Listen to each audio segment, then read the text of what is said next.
Hi, and welcome to another fabulous episode of Victory Road, where you get to see the greatest of celebrities and real people right here telling their victory stories. And I always like to open up with Isaiah 35, verse 8 through 10. It talks about a highway of holiness, that only the pure and the holy and the righteous are able to walk on this. And when you're in the middle of your victory road, when you're walking on this holy path, great things happen.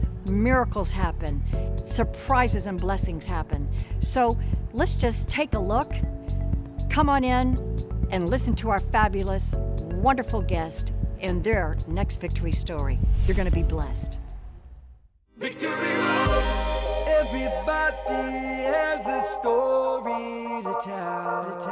How you got to heaven when you came from hell. Victory Road. Where miracles unfold on Victory Road. Won't you come with me to victory, down Victory Road? Victory Road, Victory Road, Victory Road. Thank you for joining us again. Today we have an incredible guest. What she has been through, the tragedy that she has overcome is not your typical tragedy story. And I'm really, really proud of this girl and this fabulous little pet on the set. We have with us the one and only Terra Newell, Cash Money Newell. And we're talking about what she and her family, Deborah Newell, her mother, and her sister, Jacqueline Newell, what they have done and what they've gone through when her mother chose, and out of her mother's own words, her mother told me, I guess my picker is off. And I told her, guilty as charged. I think we've all had off pickers at times when it comes to relationships. And certainly this was a very scary one and harrowing experience. Quite an incredible story. I'm going to let her tell you right now.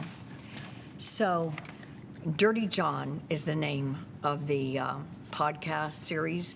And then it rolled into a TV miniseries, right? Yes, a TV miniseries on Bravo. That's what we saw it. We recorded it on Bravo, and then it became on Netflix and international, and then a documentary. Yes, on Oxygen. Dirty John. This is quite an intense story. If you haven't seen it, I encourage you to watch it. I'm sure you will after we finish this interview. You're going to want to hear it.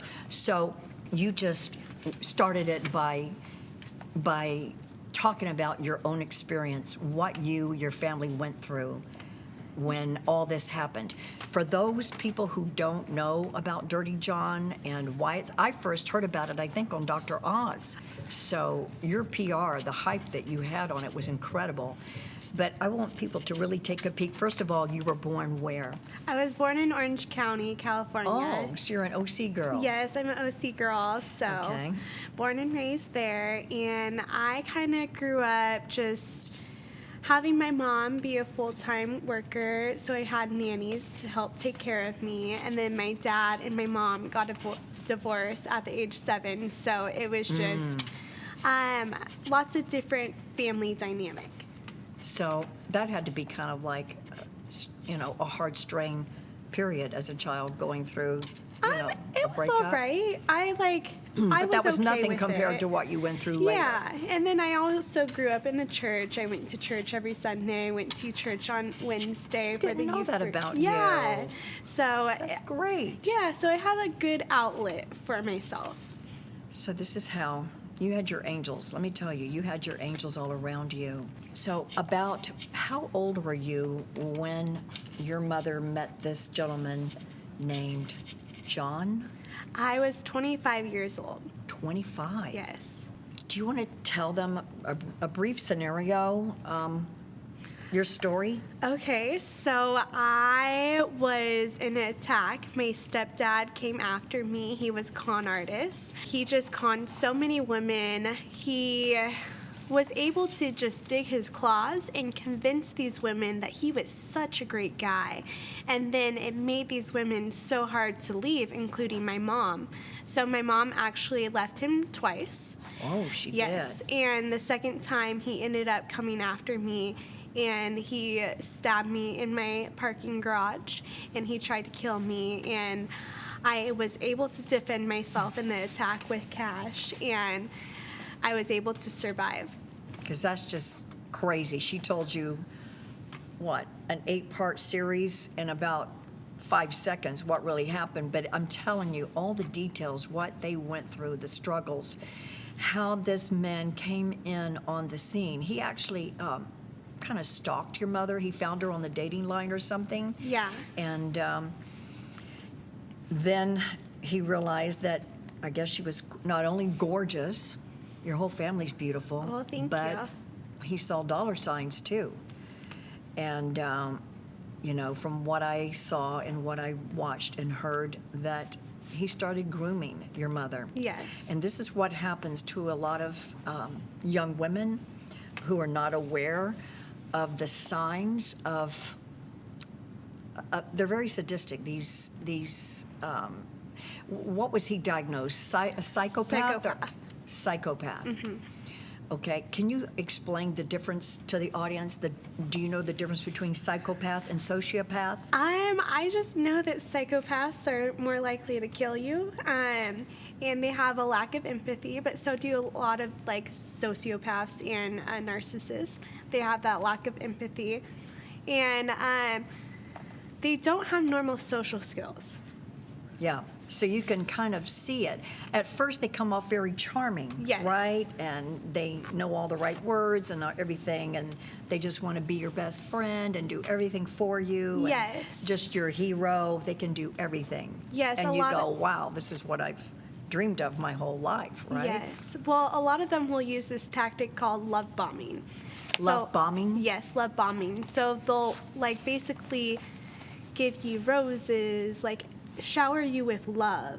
Yes. And so you feel like, oh my gosh, like he might be my Prince Charming. And then until you're able to step out of it, which they don't really give you a chance to do when they're love bombing you. They're because just showering you with the gifts, the charm, and Yeah, and they're constantly there. So you're not able to really take a step out of this and be like, is something off with this? wow. So that's where you're drawn in, because who doesn't like all the fancy Yeah. charm, the romance songs, the flowers, the gifts, the trips, whatever, and to be, you know, told you're wonderful and beautiful every day, and you go, my goodness, this is just like too good to be true, and usually it is. So, going back to what you were saying, my goodness, so your mother was swept off of her feet by this psychopath. By the psychopath, yes. And he posed, I'm not giving away the movie or the TV series because I want you to watch it, but I'm going to give you highlights with Terra's permission. He posed as a charming doctor, right? Yes. Didn't he pose as a surgeon? As an anesthesiologist. He posed, and he had all these documents stating, you know, he forged all these documents stating he had his license and all of this. I'm not sure what he did exactly with that, but he did go to nursing school. He did go to nursing Yes, school. he did have a nursing certificate. So he knew the medical jargon, Yes. right? And he was so smart, but he was not practicing during that time Okay. because he couldn't. Because, and according to your TV series, if I remember, he was thrown out of a hospital or two, wasn't he? Wasn't he Yes. fired or let go Yes. because they saw? You know? He was stealing narcotics. And so he got fired for that and arrested for that. And that's when I think he fell down like an elevator shaft. When he was working at this last hospital. Yes, right? because he was running away from the cops. Nice fellow. Yeah. So, but none of this, when he appeared as the knight in shining armor to Deborah, your mother, I mean, he was just like, you know, you know what? Very charming and Yes. very successful, powerful, just everything a little girl grows up to want. Yeah, To be he around, to have. Yeah, he was a doctor. He had a good job. He just came back from Iraq, apparently, which wasn't true. Another but story, Yes, right? which was like a forefront that was so impressive to any lady looking for a man. Oh, yeah. And you know what? I saw your mother on a show, and she was saying that she started, after a while, you know, seeing things that were off, a little off. Because this guy had charmed the mother so much and started, and that's what they do. They charm you, then they suck you in and start controlling you, start isolating you from your own family and your friends. Yes. And he came in like a wrecking ball to this Newell family. He did. May I say that? Yeah. And so, I think it was your sister, right? Jacqueline is the one that said, and you, both of you, did not like him at all.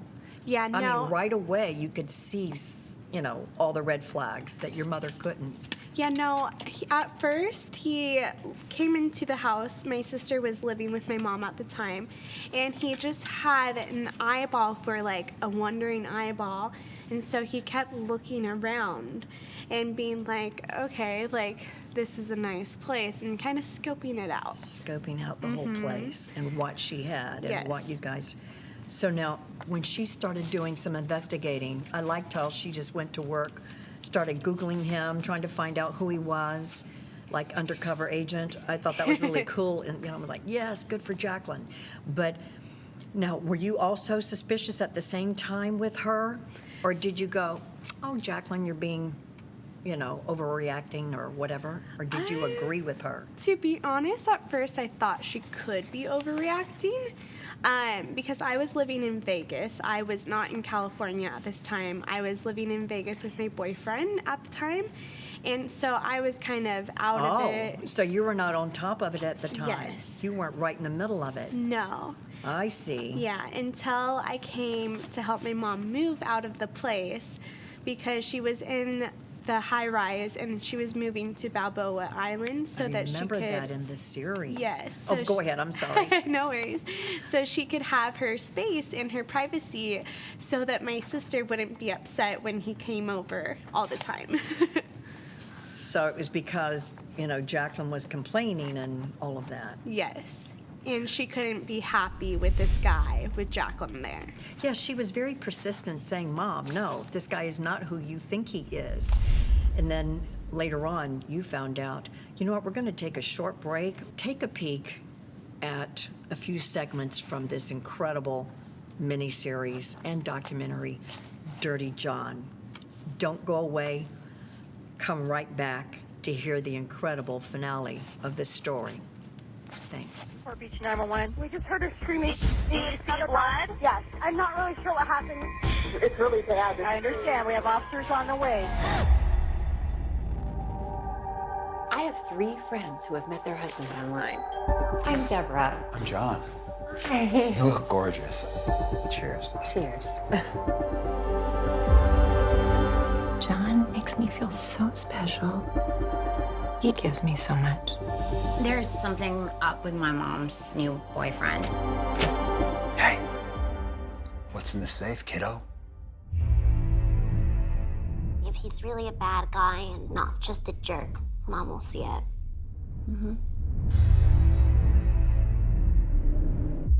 But what if she doesn't see it? We're having a good time, and I just don't want it to end. I think he's living there with her.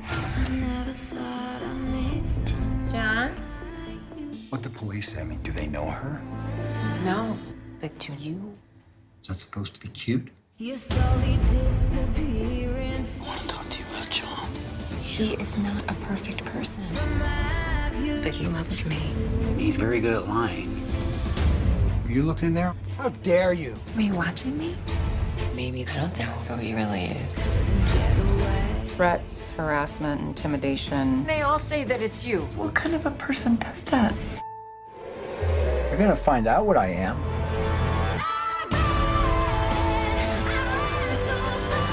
You should enjoy the time left. That's what it's gonna come down to. Only you know if you're really ready for what might happen. What do you mean? What might happen? Whatever happens between us, remember, I love you.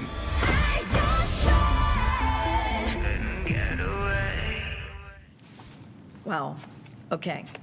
I don't even need to say another word. You kind of sort of get the idea now what this beautiful girl has gone through. And little Cash, I mean, he was in there fighting hard for his mommy.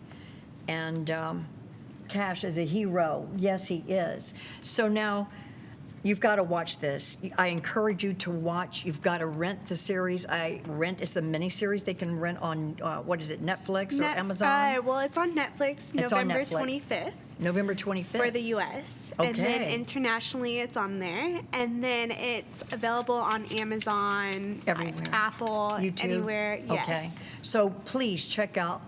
You're going to want to see the entire story of Dirty John. It's so intense. Intense is the only word I could use because the fact that this truly happened, you can't make stuff up like this. This is, everyone says the truth is like crazier than fiction, and so, wow. Powerful. It's what crazy. you have gone It's a through. crazy So episode. when that happened, at that moment when you realized, okay, I need to fight for my life, you put on your cape. I mean, you had an S on your chest. You were Superwoman all the way. I mean, when he was coming at you with the knife, he actually stabbed you, 2 times? And once on the slice, face, he cut yeah. you on the face. I had no idea he had a knife at first. I saw him and he looked me in the eyes and said, "Do you remember me?" and grabbed me by the waist.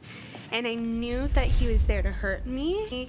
And I was just like, I saw so many shows like The Walking Dead, Yeah. Dexter, CSI, and I just knew what to do exactly from those shows. And I didn't think about what I was doing. I just did it.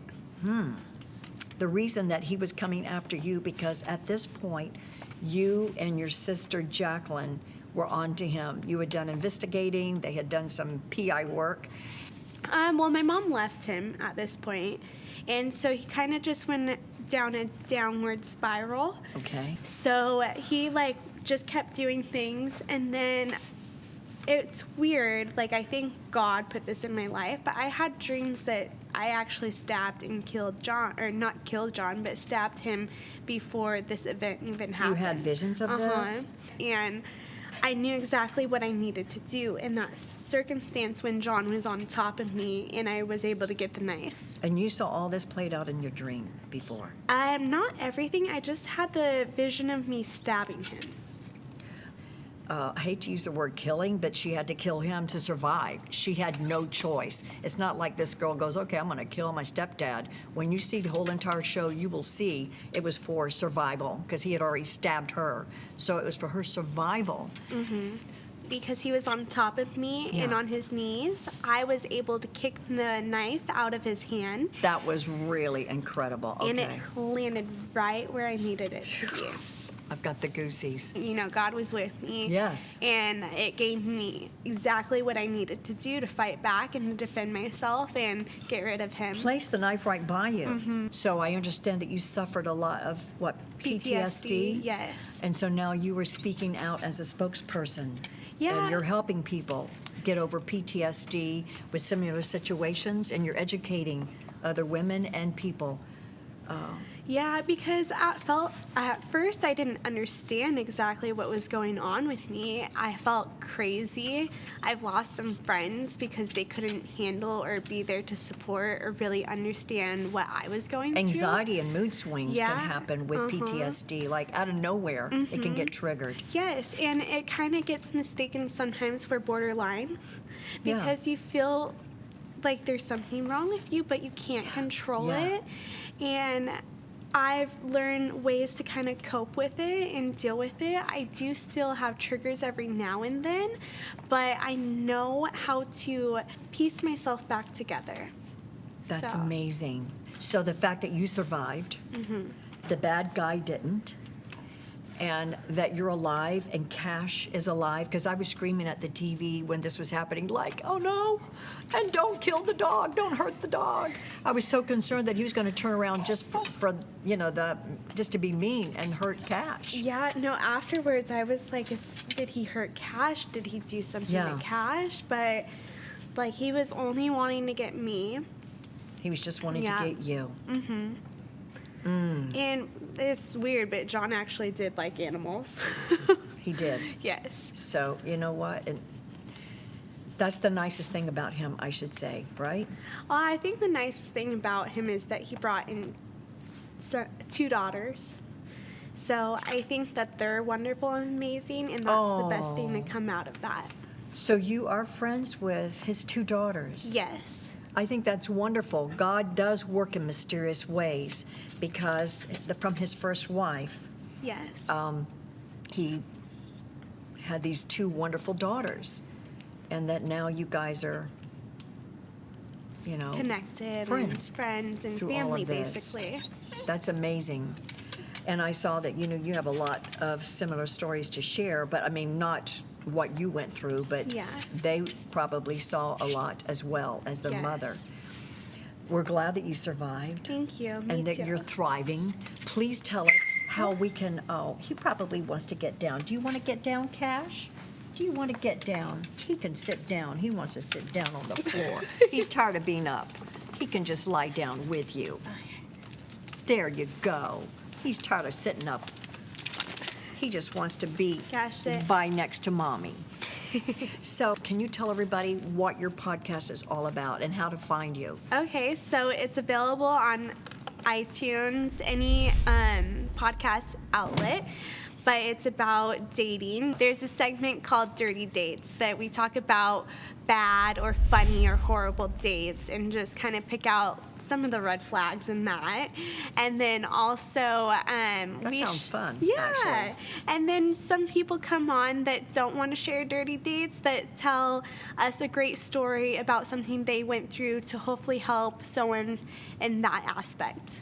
Like we had an So it's addict. educational. Yeah, so we had an addict come on and he explained his recovery and stuff.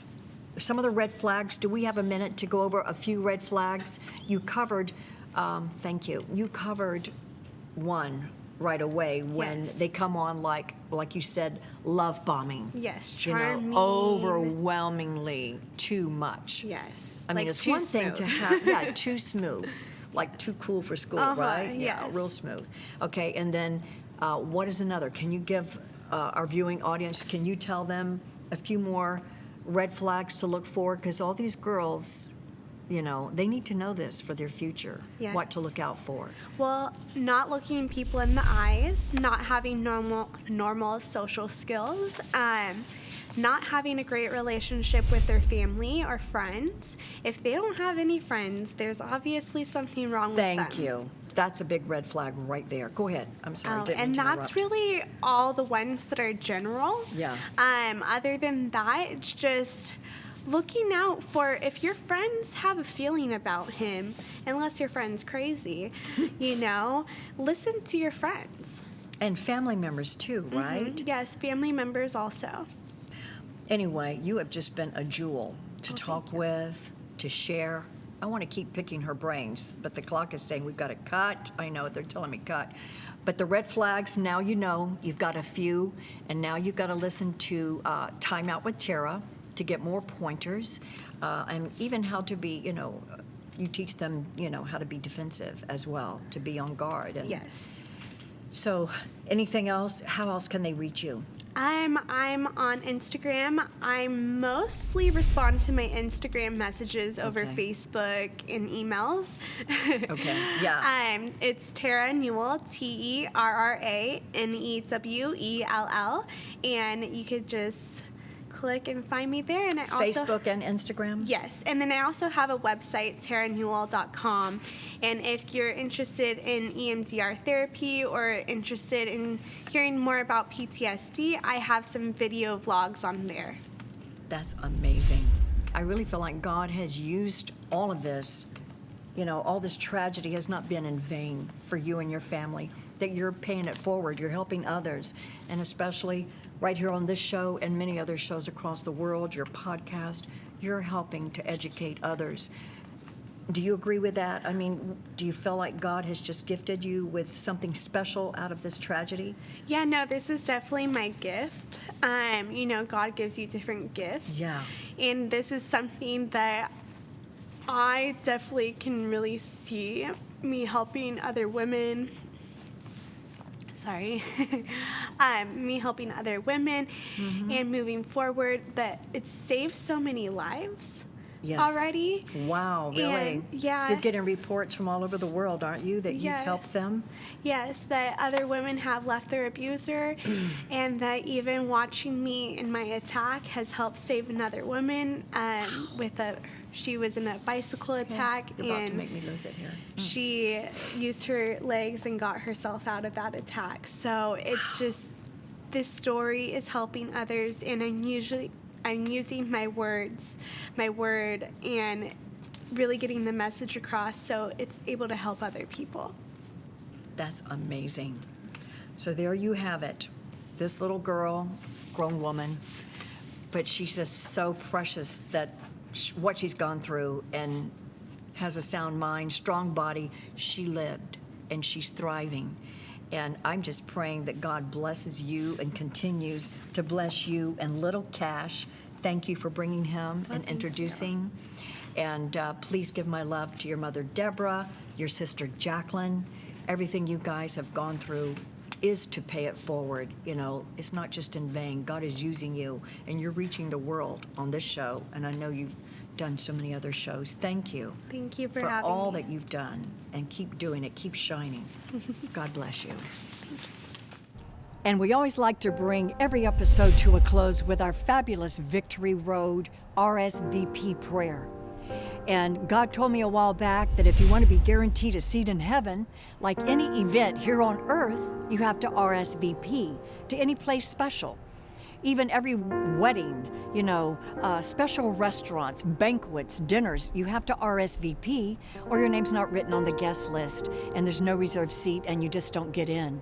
So if you're not sure that your name is in God's big book in heaven, just say a prayer with me. Let's call God and RSVP your invite to heaven right now. Please pray with me. Heavenly Father, in Jesus' name, I come to you a sinner. And I ask you to forgive me of all my sins, as I forgive all those who sin against me. I believe that Jesus is the Christ, the Son of the living God, who died for me and arose for me so that I can spend eternity with you. Please put my name in your book and reserve me a seat as I follow you all the days of my life. Thank you, Lord. In Jesus' name, amen. If you prayed that prayer for the first time, we'd sure love to hear from you. You'll see the info on the screen, leebenton.org. Contact us, let us know what you think of the show, and we really, really appreciate your support. Any donations at all that you can send, you see the information on the screen to help us keep this wonderful show on the air and spreading the good news and victory stories across the world. Thank you, and God bless you.